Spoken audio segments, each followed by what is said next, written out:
All right, guys, welcome back to the Home Service Expert. Today is awesome because this happened to be by chance. I've got Leo Pareja in town, and he's an expert in sales, business, real estate, based out of Miami. You guys might have heard of eXp Realty. He's the CEO, and it's one of the fastest growing real estate brokerages in the world and a core subsidiary of eXp World Holdings, a cloud-based company with market capitalization of around $4 billion. Appointed CEO of April of last year, 2024, Leo now leads a company that has transformed the traditional brokerage model through its virtual-first platform and innovative approach to agent growth and community. With deep experience as both entrepreneur and industry leader, Leo is uniquely positioned to talk about the future of real estate, the power of technology, and what it takes to thrive in a shifting market. Thanks for having me, Tommy. I'm excited. And like you said, this was a happy coincidence. I really appreciate you being here, brother. You want to just tell us, I always like to start with a story about how you made it and what you're, where you're at today and what you're interested in the future. Sure. So I'm born and raised into real estate, even though I didn't come from a real estate family. Most people enter the residential real estate space as a second or third career. I feel lucky enough that I fell into it at 19 years old while I was in college. I got my license and sold. My first transaction was to myself at 20 years old. I bought a property with an FHA loan. My dad was my co-signer. I used my commission as my own down payment and rented out 3 rooms and house hacked before it was a thing. And then that summer, I ended up selling my fraternity brothers and any sorority girl who'd take my call, 11 homes during my summer vacation and made $60,000. And as they say, that was that tipping point in my brain where I said, this is what I'm going to do with the rest of my life. I then went on to have a pretty awesome couple of years, thought I was special and thought I was, God's gift to real estate, and realized I had a license during the greatest bubble in the history of the world. Got my ass handed to me, lost everything. And the financial crisis turned out to be one of those very important educational processes of my life, because that's where I went from being a solopreneur, a self-employed person, to a business owner. And I scaled and I learned how to win government contracts and do RFPs and became one of the top agents in the world. Then I went on to do a lending fund, and then I did a tech fund where I ended up raising close to $50 million of venture and private equity, and scaled that business to be 80% market share in the United States from a different distribution standpoint to real estate agents. And after I exited those businesses, I got a cold call from the founder of eXp. And this is my first job in my 40s that I've ever had. And I lead a publicly traded company, and we're about $4 billion in revenue, about a $2 billion market cap company, but NASDAQ, S&P 600. Oh, that's great. Where's the real estate market headed? What are you excited about? I've been a really big advocate for transparency. I think if you have a consumer first strategy, and again, this is agnostic of industry, right? I think if you do what's absolutely best for the consumer, in the end, you win. And that's been my philosophy, whether I've been in real estate, tech, or finance, right? I think the goal of capitalism is to remove as much friction as possible so they pick your product and service over everything else, right? I think human beings go for the path of least resistance, right? Whether, it's my Apple Watch and my Apple phone and my Apple Wallet and my AirPods that are in my pocket. It's like 4 pieces of technology.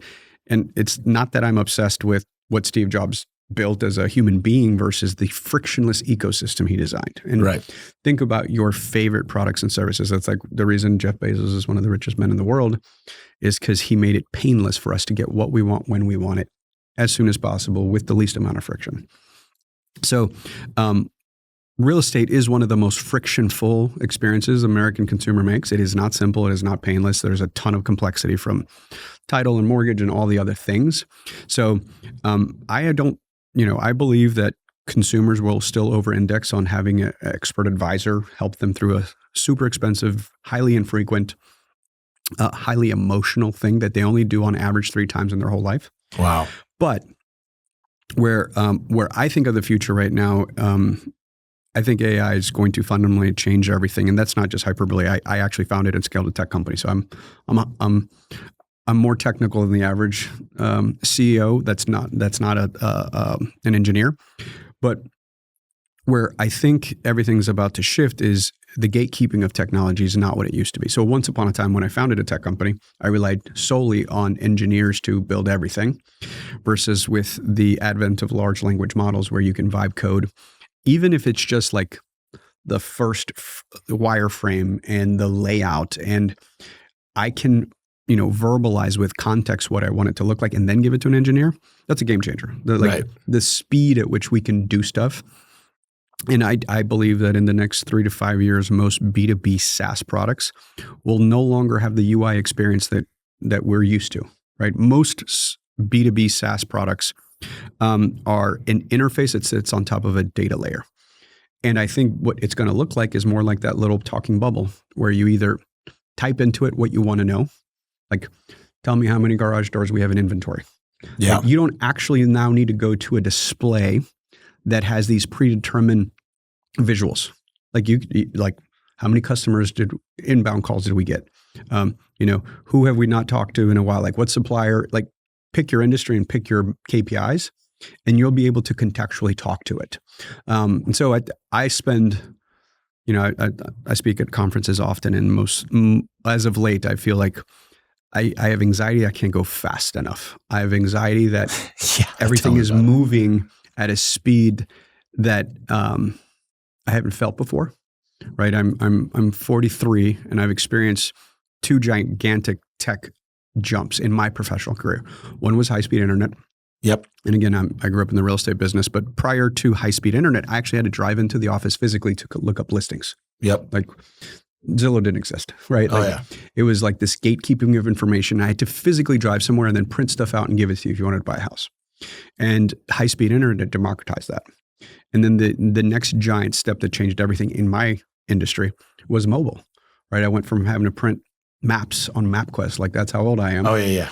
And we'd drive around with those like multi-page books that I remember those days. And so what both of those technologies did was actually compress time, right? So if it used to take me, 3 to 5 days to schedule appointments and, get information to people back and forth, fax stuff, I can do it in minutes now. Yeah. And then mobile, made it even faster because I didn't have to go back to the office to look stuff up. I could just do it on my phone. I could schedule an appointment. I could get instructions on how to show property from my car. And so if something used to take days or weeks, I could now do it in minutes or hours. That's the gigantic leap forward that I'm seeing with AI. And something I'm hyper aware of is everything's overhyped in the short term and everything's underhyped in the long term, right? So like I think it's exhausting to hear AI as much as we do, but I think over the next 5 or 10 years, it'll be more impactful than we ever dreamt. And so it's this balance of staying in curiosity and testing and trying and not getting kind of lost in the hype. We spent millions and millions of dollars building probably one of the more advanced data lakes with Power BI and pulling in from APIs. And I just went through 20 hours of advanced AI training and learned a lot more. Like I use ChatGPT 80 times a day. It knows me. I do complex IRR, all this stuff. But now I'm starting to give it way more complex things. And you've heard of N8N. And we're going in and I'm hiring the top minds. I can't pay $100 million to get one guy, but I'm paying the top minds that I could get because speed is everything. Speed of implementation. Who's going to go first? Who's going to fail faster? And we're building ChatGPT Enterprise over the top of all of it. And that's, I know a lot of private equity. I know a lot of these guys doing venture capital. They're looking at this stuff, but lawyers are going to be out of work. I'm so glad 20 years ago I fell into garage doors. I didn't know that it was going to be because everyone was going, be a developer, go into dentistry, da-da-da-da-da. And I'm like, man, I really like what I do. But now we're essential. I mean, during COVID, we were essential. Now everybody I know that's a developer, most of my real estate buddies, a lot of the people even doing SaaS products are like, we want to go into HVAC. We want to go into roofing. We want to do this. Because I don't think even though Tesla's going to have the robots next year, they're not going to be doing skilled labor anytime soon. But that's what's scary to me. And I'm not considered the smartest guy in the room per se. But when I just heard Elon might be doing a home service fund, those aren't the type of guys I'm used to going against. So I got to move quick. The one thing I found in our industry that you'll really appreciate is private equity guys can never build this company. They don't know. They kind of look down upon blue collar people. They don't know how to keep the culture. I would argue that private equity looks down on operators because they're not. And so they still, private equity doesn't exist with the practitioner who's an operator. And that's, I was at this panel and there's 5 of the top PE guys in the world. And they said, what we've learned is you got to figure out how to keep the founder in the business and still excited. And I think that they think, well, you can't cut your way to higher profit margins and EBITDA. And I think that that's what they just said. Hey, how hard could it be? You're replacing garage doors and HVAC units and mowing lawns. We can hire anybody off the street. If they're not on time, fire them. And it's like, no, there's a lot more to this. Some of our people that didn't have a mom growing up, some of them didn't pass 10th grade, but they're really good, faithful, like hardworking, loyal people. But you're right. I'm very nervous. I'm skeptically, I guess I'm cautiously optimistic. I was with the founder of Service 10. He goes, I'm so sad because my kids won't have a purpose like I do to build something from nothing.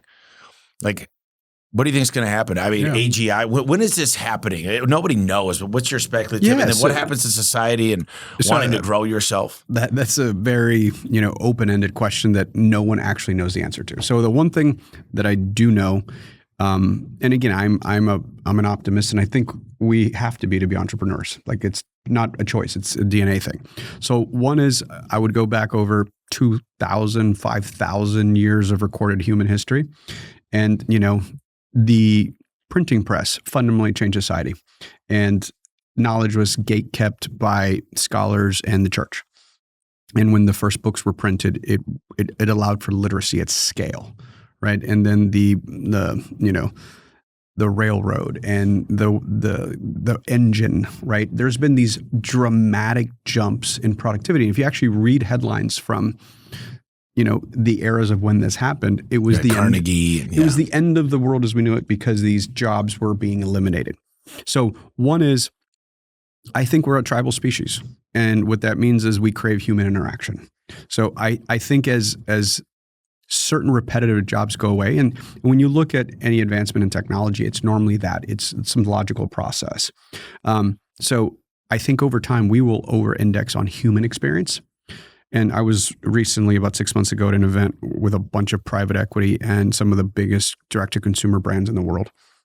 And it was super interesting because the capital allocators were investing in real-life events, from sports teams to arenas to non-replaceable human experiences.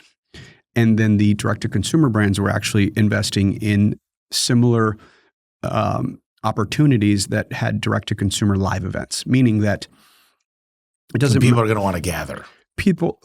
And do stuff that machines just won't be able to do, like live venues, live music, live performances. Like what you're having this week. Exactly. And let's talk about the last couple of hype cycles you and I have been a part of. I live in Miami. That's the epicenter of the crypto hype. Oh, yeah. And 5-6 years ago, I couldn't go to anything in Miami and have some tech crypto bro tell me about how everything was going on chain. NFTs were going to replace all smart contracts. And like, again, I live in the epicenter of it. And like 6 years ago, it was like, oh, this is happening definitively. And like someone would come up to me and say, title insurance and settlements won't exist because everything's going to be a smart contract. And again, kind of like you just said, just fire them. I'm like, do you realize that title's kept across 3,500 disparate municipalities in this country with different rules and states? And do you know that that's all like government regulated? And like, there is no magic button, wand, anything. And so when I hear, we won't have a purpose, I don't see it from a technology standpoint. And two, like, we designed the stuff and we built it, and I think we'll still crave certain parts of the human experience. So I have a habit of not worrying about stuff I can't control.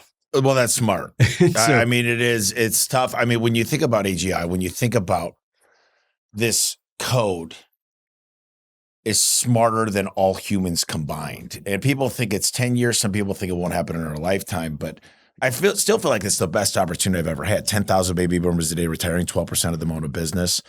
Most of them don't have a next of kin. There's so much opportunity. But it is, to me, is like I enjoy myself. I go on vacations. I do fun stuff with my fiance. I've never been married, no kids. So I haven't started that chapter yet. But it's a race and it's speed. And I'm out learning all the time. That's why I love this podcast, because I'm learning so much from you. Have you seen all that show about Uber? Yeah. Is they had to cheat. What did they call it? The gray zone or whatever, where they used to get around regulations in Portland and some other areas. Like, you got to break glass to get these things through, but somebody's always going to figure it out. I was watching this investment panel. Some of the smartest people in the world on AI, they said, I wouldn't invest in what's hot today. You're not probably going to rebuild ChatGPT, but there's something next coming. And that's what venture capitalists do. They take 20 shots and hopefully one of them score. And those are big way wins. I verbalized it to someone this morning when we were talking about AI, I said, listen, we're playing with Napster and MySpace. I don't believe Instagram and YouTube have showed up yet. And so what I'm encouraging everybody is to stay in curiosity, try, taste, right? Like, I like that. I like that analogy. Like, look, MySpace was first and Facebook improved upon 2 or 3 things. And like, my kids and folks that are Gen Z have no idea what I'm talking about when I say Napster or MySpace. Or LimeWire. And let's just go down to that analogy. LimeWire and Napster failed because they didn't understand copyrights, right? It was simple stuff like, and then YouTube basically, right, a distribution of content came up about and said, hey, we're going to only do it with unique stuff that you give us the rights to. And then boom.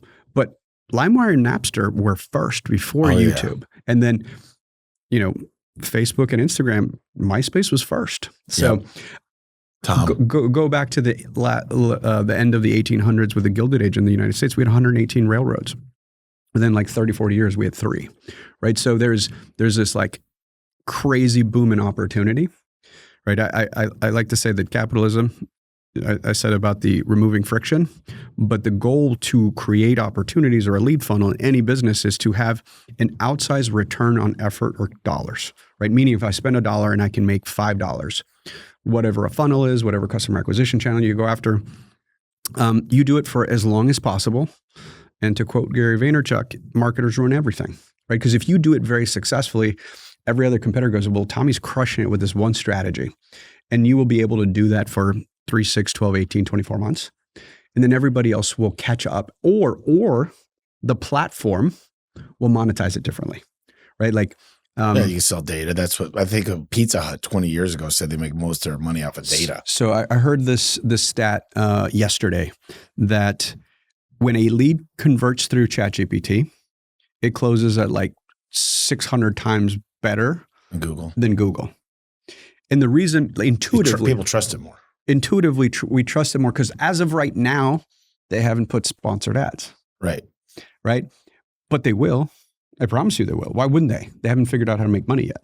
So when you look at almost every product, go to market, land and expand, get as much reach as you can, and then you try to figure out the optimization for monetization. But I'll give you a sample size of one question. In your sphere of influence, Facebook and LinkedIn, probably the 2 most prolific ones for this example. Have you noticed in the last 6 months, friends that, couldn't string a sentence together are now Shakespeare? I have noticed that. And instant, like intuitively, right? Like you can see the person's name and then all of a sudden you read the first 2 sentences, you maybe see the M dash or you see the emojis. And yeah. How quickly do you go? You just skip, like you don't actually read it. Well, the way you do that is right. You teach ChatGPT how to write like you. No, but hold on. I'm going somewhere with that. Okay. Immediately, you invalidate the robotness. You're right. Exactly. So right now, the reason leads convert so much higher from a ChatGPT response is because we still trust it. Like we will build a reaction. So 1999 email open rates was ridiculous. It was like 20, 30, 40, 50% on a cold list.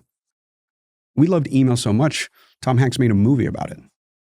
Yeah, no, 100%. Right? And do you remember how excited you were when you got a phone call? Oh, man. Like in 2002? Or even the doorbell rang. The doorbell, text message, email. Like, we're over bombarded right now. We're like elder millennials. Yeah. Right? Like they said we were the first generation not to see the sidebars in a browser. Right? Because to the left and top were the ads in Google. Right? So this is a moment in time. Nothing lasts forever. No funnel conversion metrics. Because what happens is if somebody hacks it and figures out how to get a 5-to-1 return, that's called arbitrage. Everybody runs towards it. Either the platform monetizes at a better clip, right? Facebook ads, YouTube ads, Instagram ads, or everybody does it and you'd get down to like a 1-to-2 return, a 1.5 return, and then that's diminishing returns kick in. Well, yeah, in the garage door industry, I studied 2017, I decided I'm going to go study HVAC because it was a $250 billion market cap. Garage doors was a 10 at the time. And I said, who's got all the private jets that I know? They're all HVAC guys. So I went to every $100 million shop in the country. I learned what financing meant. I learned service agreements. I really studied arbitrage and EBITDA. And so we built in the same framework, but now we're building all these tools like AI dispatch. Like now it could do regression testing. It could actually dispatch for dollars, put Tom Brady in the Super Bowl at the right time. It could understand the best person to run that job. Like if you're an elderly person that was a vet and we can match that up, we know we're going to be more successful. It's really not bad things to do. This isn't like black hat, wrong things to do. And I'm trying to stay above board with everything we do. And it's a race, I think. And you're right. A lot of people try to rip off and duplicate, but it's very hard I always say we're a technology company that does garage doors. The problem I have with most of my vendors is it's very hard. If you think about a garage door, how many different variations, permutations, and you can get different sizes, different insulation, different styles, different window sections, different radius track. So a lot of it's made on demand. And there's no small machine that can make your gutters. Like these are massive, 25, 30, each machine's a $30 million machine. It's got to be warehoused. Somebody might come up with something to keep it a little bit closer like Amazon did. But that's why I like this industry because of combinations and everything else. So it's like, how do you get the product quicker, better, faster for your clients? These are all the things I'm thinking about. This is like right up my alley. I've always loved industries that have a higher barrier of entry or legal complexity. A higher barrier of entry. A high barrier of entry. That's the problem is anybody can start a garage door company off the streets. There's not much licensing. But maybe for the installers, right, versus the manufacturers versus how much you can vertically integrate. Yeah, you're right. There's not a lot of great manufacturers that can compete. Yeah. What I like, what we're trying to build right now is systems to talk to their systems. Like I want to know what's on hand. Did you have a mess up order? Like then I could call my client and be honest with them and say, this was a order that messed up with the manufacturer. I could get this in the ballpark you were thinking because they're selling it to me for pennies on the dollar. And those are like the advanced thinking. I love this stuff. Have you ever heard of a guy named Greg Hagg, 72 Sold? Yes. So Greg lives down the street in Paradise Valley. Know him pretty well. He's starting he's all over the TV. Only here, I think. He used to be. Mostly, yeah. But he's like, Tommy, he's like, the way I'm running this is I'm not going to take any fees to sell a house. He goes, I own the title companies. Most of the time, they don't have to use my title companies. I also now own, the pest control companies when you move in. I got access to the pool company. He's like, I'm playing the long game, but he goes, I'm making it a lot easier. Sometimes they'll use my lender. And he's like, even if they don't, he goes, eventually someone's going to do it. What are your thoughts on that? Yeah, no, I believe in capitalism. If you build a better mousetrap, good for you, right? I think, especially like specific to our industry, we actually have had multiple forms of doing things, right? There's companies that do it for a flat fee. There's companies that do it per percentage. There's companies that will do it a la carte fee. It's pretty straightforward in business, and this applies to your business. If you are too expensive, you go out of business. Right. If you do it for too cheap and don't have that magical EBITDA word that neither one of us can pronounce well, you go out of business, right? And there is a happy medium between the product and service you're willing to render a consumer for the product and service they're willing to accept, right? So both Walmart and Whole Foods will sell you a head of lettuce or blueberries or paper. And, at Whole Foods, it's going to be like organic and, disintegrate when you're trying to wipe your hands versus Bounty at Walmart. And both are phenomenally multi-billion-dollar businesses. Right. They serve a different consumer sector. It's a different experience level, right? Front of the bus or a PJ versus Spirit and Frontier. Right. Both get you to where you're going. They service a different customer. And I think the argument of like, I'm playing the long game, I'm like for a certain segment of the market. And this is the one thing I love. And it's very an American ethos, right? Yeah. So Canada, the top 4 banks in Canada service 80% of the purchase mortgage business in Canada. Wow. 4 banks, 80% of the market. Number 1 in the US is Rocket, right? We all know who Rocket is. Yeah. My cousin works there. They have 8.6% market share. Are they out of Detroit? Out of Detroit. Yeah, that's where I'm from.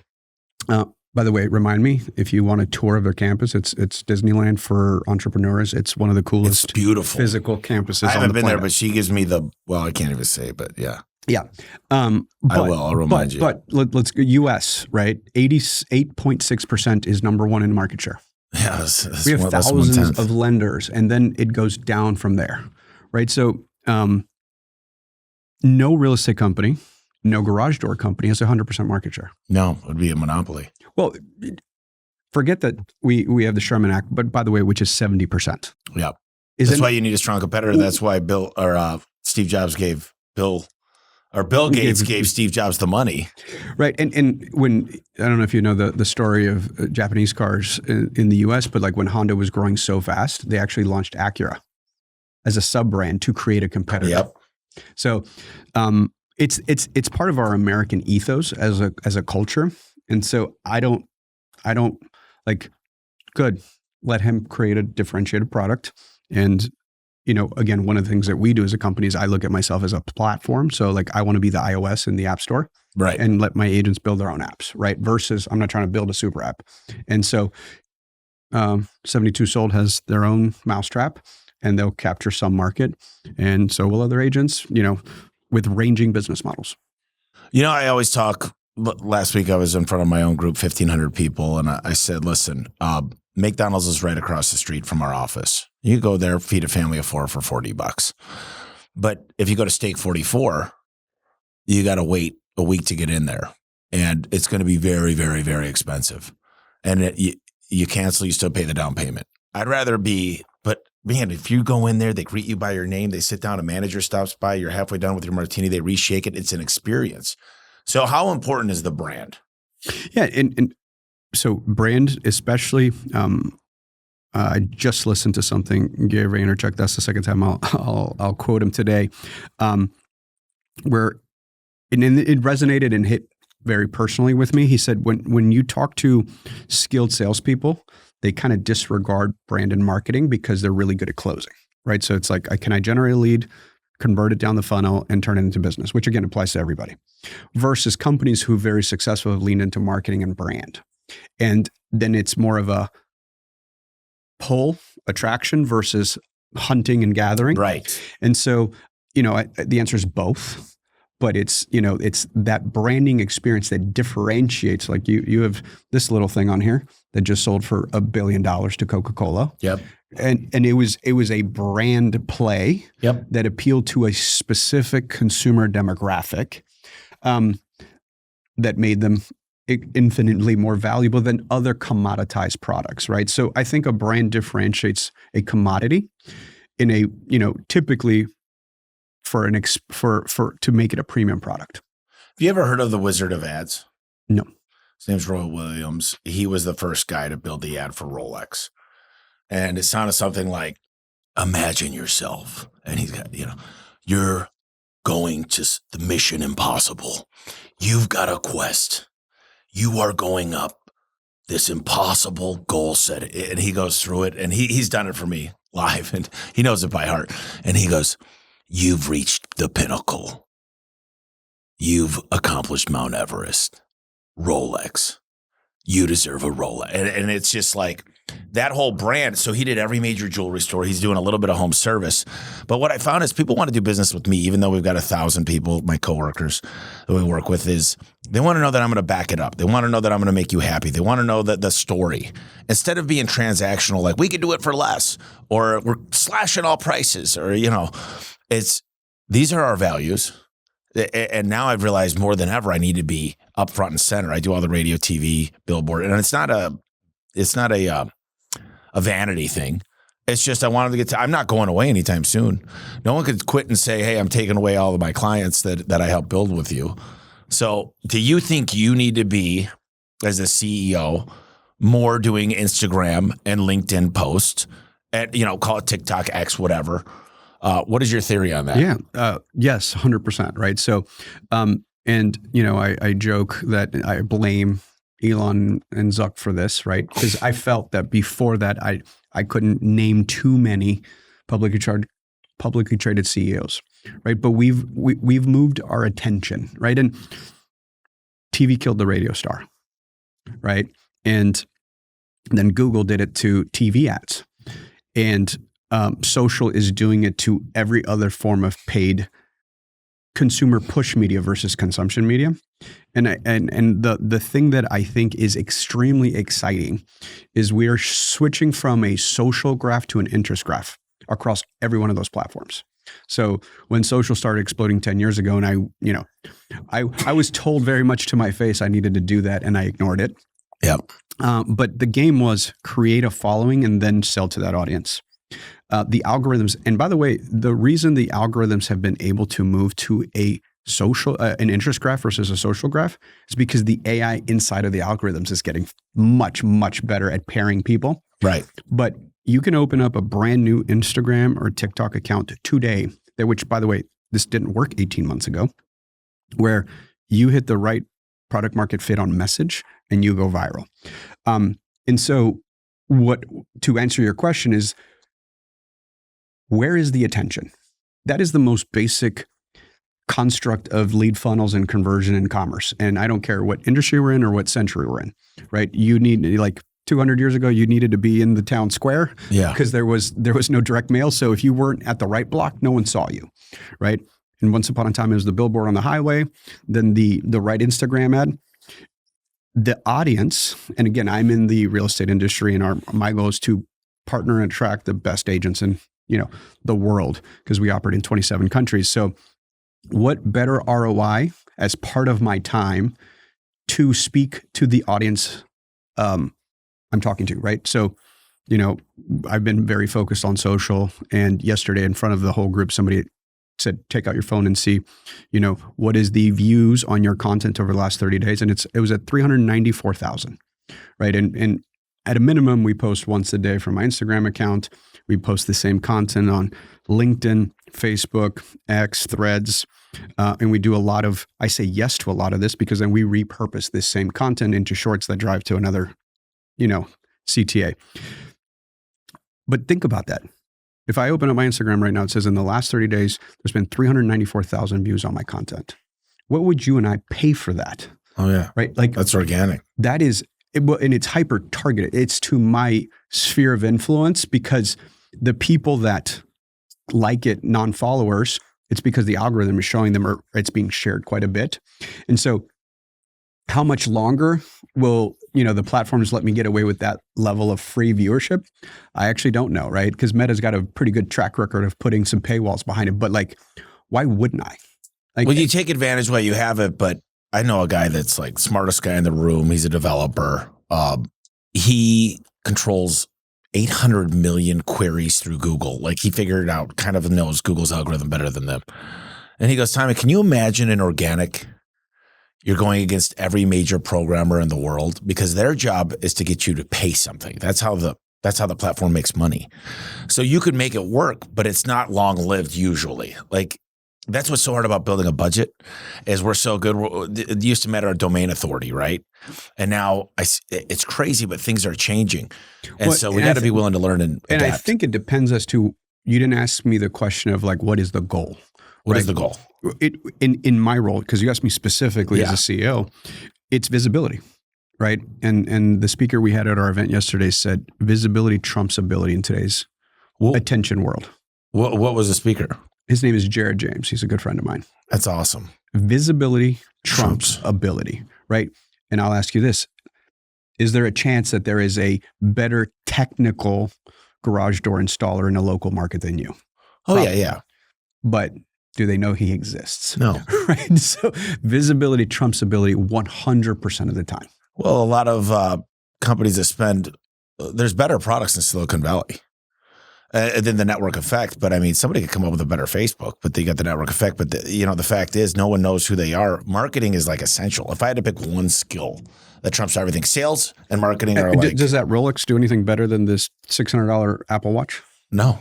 tells time. This actually tells me text messages and emails and my heart rate, right? Function, this actually does more. But if I had a Philip Petit, right, like that tells society something about me. And that's why you're paying for brand and status. I will say that those watches, amazingly, not the last 2 years, but they go up in value too.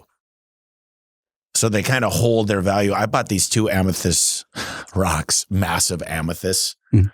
And my cousin's a geologist. He sourced them through Uruguay. And I said, how long? He goes, it'll take me a year to get these.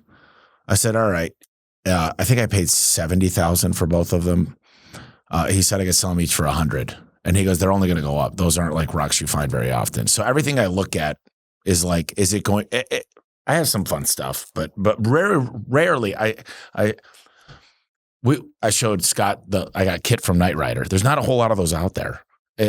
It's kind of a collector's piece. So I hope it goes up in value. That's a whole different topic. But where do you spend your money? I mean, literally, like you've probably got enough money where you don't need to work. So the fun part about being a human is like there's no rule book or rule set that has to happen, right? And I'm a husband and a father, and my kids are 10 and 8. And one of the thoughts that I've been really hyper aware of right now is that there's seasons to life. Yeah. Right. In my 20s, all I cared about was awards. Like I wanted to be the number one agent on the planet. And I actually achieved it by the time I was 28 at the largest company in the world. I wanted, 30 under 30. I wanted number one in the world on this list and like I was actually very highly driven by that. And the craziest thing is the dog caught the car. Like I actually did it. And it was the most empty and meaningless feeling of my entire life. Because I didn't feel any different. My EBITDA was not higher. Right. It was actually probably lower than other years where I was optimizing for net profit. And so I feel very lucky that I got my ass handed to me in my 20s. Right. I lost everything and rebuilt it before I had kids. And what it put me is in these really interesting relationships and rooms at a very young age. And I asked every single older man or woman who had made hundreds of millions of dollars what they would do different. And they were all super clear. Like it didn't even take 2 seconds that it was, don't screw up time with your family and your loved ones. You can't get it back. And so the other thing they told me is there is an indifference point past a certain number. And I've had friends exit from 20 million to $1 billion. And by the way, as long as you don't have a car, watch, or now I'll add yacht, plane, rock habit. Rock habit. So, the last 2 companies my wife and I exited, we already had the house we have. We live in a very nice neighborhood in Coral Gables, Miami.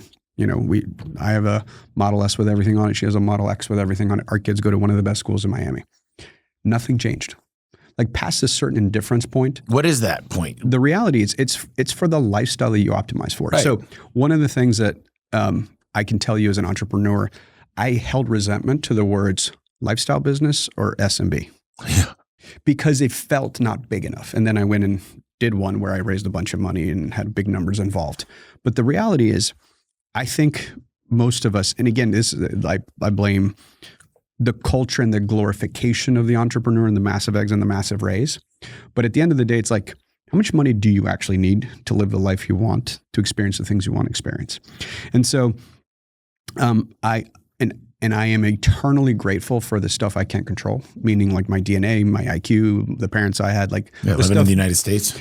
Exactly. And I actually lived overseas for 6 countries before I was turned 15. Okay. So I have a lot of context to that statement.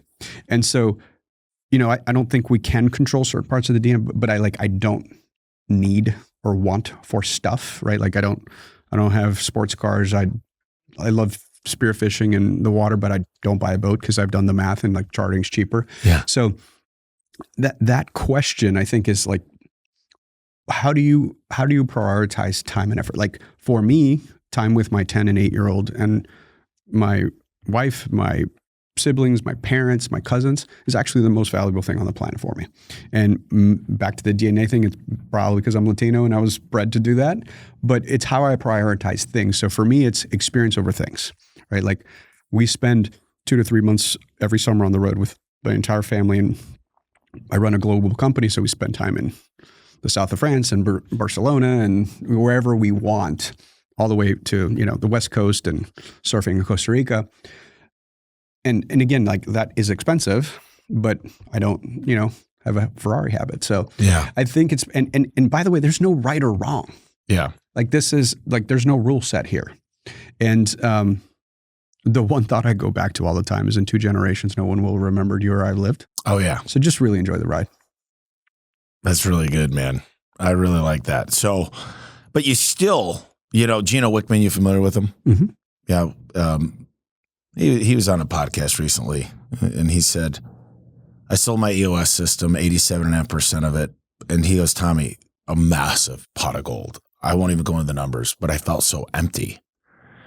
And a lot of people have that when they sell their business, they got freedom, they can do whatever they want, but they kind of lose purpose. There's a great book, A Man's Search for Meaning. I talk about it in every podcast, I think, but you still want to like some people are like, man, I retired for a year.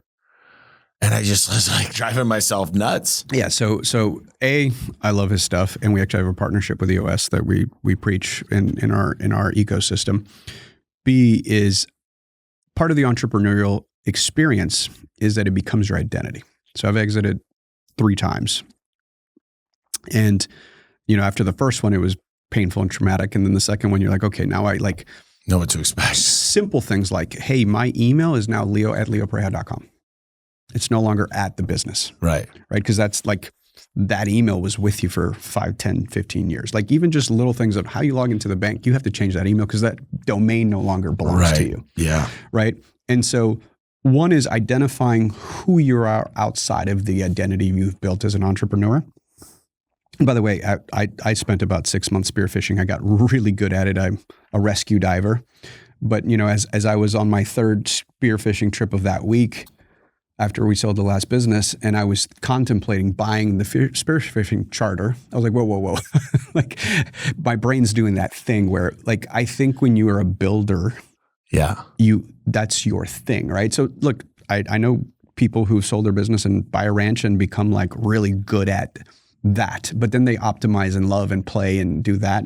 So again, most things you can't know it without experiencing it, right? So like that famous Jim Carrey quote is to that. It's like, I wish success and money and fame on everybody so they know how empty and meaningless it is. Right. Right. Like you don't know what you don't know. And there's a principle that I talk a lot about. I did a keynote about it yesterday where I said progress over perfection, progress over destination. Yep. Because like there is a body of psychology that says that the only commonality on happiness comes from progress. Right. So take the woodworker who can take a piece of wood and turn it into a chair. Take the steel worker who can take, raw and turn it into a sword, a hammer. There's actually a documented amount of happiness in manual labor and blue collar work of taking something that's raw and turning it into a completed product. And, I view myself as highly creative, even though my canvas is business and sales and conversion. Like if we can go from X to Y, I like that. And it's that iterative process that I enjoy. And so again, I've been pretty fortunate to do it in multiple industries and experience it. But once you zoom out and you understand like demand, CTA, CAC, LTV, EBITDA, margin, gross, net, all that stuff, like to me, it's like colors in a palette and I'm painting. Yeah. Right. And so like, and I say that because I have an art degree. And so I actually did paint and do sculptures in college. And then I went into the business side and enjoyed that 10 times more. So I think it's just finding out what gives you joy and passion in the season of life. Like I don't miss my kids' jujitsu when I'm in town. Like I travel very little. And when I do travel, I concentrate and try to do as much as possible, like fitting this in because we were in town. But what I care about in this season over anything is making sure I can take my son to jujitsu, my daughter to her singing class, and make them breakfast and dinner, right? We have people who help, but I choose to. Yeah. Right? Because and math drives everything in my brain. Like my daughter's 10 years old. I probably have, 700 put her to bed nights before she's like, Dad, leave me alone. I got it. Like, think about that. And so that's a finite resource that I can't buy more of. I love that, man. Yeah. Well, I was on the stage and I said, listen, guys, when I die on my casket, I don't want to say best garage door guy, best entrepreneur, best leader. I wanted to say best dad. And I don't have kids yet. Well, I would one up that and said, when I take my last breath, I want those people in the room because they care enough to be there and hold my hand. I love that. I love this, man. I want to talk just a couple quick things. Then we'll get you out of here. You know a lot of people. Who do you look up to a lot in the business world and why? Because a lot of them are frustrated. They're just not happy people. Yeah, no, I think that is a fantastic question. And I've been asked that a lot, like who are the two people, historic and all that stuff. And honestly, the question I always go back to is my dad. First of all, we are all flawed human beings. Yeah. Right. So do not put anyone on a pedestal, including me. Right. Like I'd say to my people, like, oh, you're this and that, or like, look, at the end of the day, we're just trying to figure this out as we go along. And you shared fatherhood as a goal. And it's, by the way, it's like central to my identity and what I love to do most. And I was super clear. I wanted to be a dad from since I was 6 years old. I was talking about my future wife and kids. Yeah. When you take that child home, that is the scariest moment of your life because there's no manual, there's no nothing. Yeah. But the comforting part is 100 billion humans have done it in recorded Homo sapien version of the species that we are right now. And so to me is like, look up to the folks that you can learn from, but don't put anyone on a pedestal. Like when I look at someone I would admire, I want to look at like, how are they seen as a father, husband, brother, son? That's way more interesting to me because everything else is just a skill or a tactic or system, in my opinion. You know, there's a guy you should meet. He's 80 now, 81, Robert Cialdini. I don't know if you ever heard of him, wrote the book Influence. He's an amazing guy, amazing dad, amazing grandpa. Is there one book that, other than the Bible, the E-Myth, The Richest Man in Babylon, I'm just going through a few here, but is there a book that's kind of out of the norm that really just changed your life? Yeah, I have a couple. So again, real estate, right? Like the one that, and by the way, the question asked differently is like, do you remember reading The Picture of Dorian Gray in high school or college? It was by, oh my God, I'm forgetting the name of the author, but it's a book about a character who reads a book and it fundamentally changes the course of his life. And for me, it was Rich Dad Poor Dad by Robert Kiyosaki, right? Super basic real estate book. Yep. A lot of people in real estate said that business changed their life because, again, being millennials, like we didn't have the glorification of entrepreneurs growing up. Like we were basically told, go to college and get a good job and hopefully climb the ladder. Yeah, the corporate ladder, yeah. But that was the first book that explained leverage of people, time, and money for me. Yep. So, kind of almost in that category of like, that's too easy. But I'll give you a fun, nerdy systems one that fundamentally changed everything in my brain, which is David Allen's Getting Things Done. And it's really like a framework of how the brain works from short-term memory to long-term memory storage and how to create for folks who have the schedules we have, where I've officially ran out of time, right? I lead an organization of 83,000 agents in 27 countries with 2,300 staff people. I will never get everything done. Right. And so it's the radical prioritization of do, delegate, delete. Yep. And being at peace with stuff not getting done. I love that, man. I would say I got to delegate to elevate. I'm working right now, getting ready to start with, Ed Milet. And I always used to listen to him say I could work 3 shifts in a day. And I just always looked at him and I always say, I'll out-delegate you all day. Like, I don't want to be in control.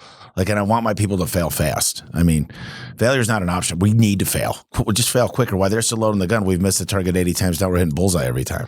But again, going back to my seasons, like when I was 21, I did work like 8 in the morning to 10 p.m. at night. And that was the right season for that. Now I like don't want to and don't care to. And that's okay. Yeah. Right. Could I be more productive or more successful? Sure. But, I want my kids to be there at the end. That's so cool. How do people get a hold of you if they want to reach out, Leo? Social, Instagram, my name, @Leo Pareja. I'll let you close us out, man. I know we should have talked more about EXP and everything, but I just kind of went with this and just wanted to know more about you. So no, absolutely. And that's the beauty of this era, right? Like once upon a time, in order to get to know people, like we happen to be able to do it in person, but even the ability to be in each other's orbit is because of this visibility trumps ability. So I would tell people to stay in curiosity and taste and play, right? Whether that's AI or social. I think there's this paralysis by analysis of I have to get it right. And in this era, I think volume trumps everything. And that's probably true in every era, but I'm hyper aware of it in this one. Well, it was a pleasure to have you on. I really appreciate it. This was killer. Awesome. Thank you so much. Thank you for having me. All right.